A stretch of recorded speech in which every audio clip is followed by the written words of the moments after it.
Теперь, очистившись духовно, жители деревни сами проходят в огненные ворота, чтобы все невзгоды, печали и горести остались за воротами или сгорели в священном огне.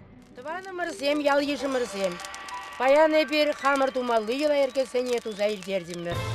Кивеле тузада затрыммар. Шыва тазатрыммар. Хер сухи дурыммар. Чирчирсенчен ял ежа хүділеріммер. Хали бир хамыр тазалса туғар. Шак шунаган бут биттер. Шунзее тазадар.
Новозажженный огонь раздавали каждой хозяйке.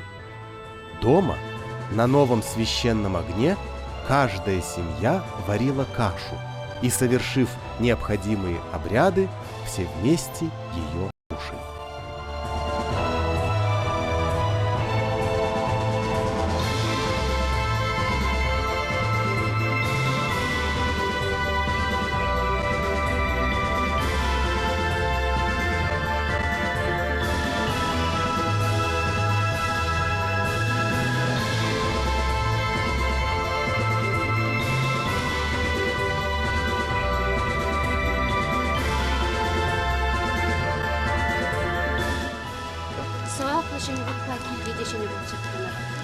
Şimdi bu pire gilge oje tsadıdır.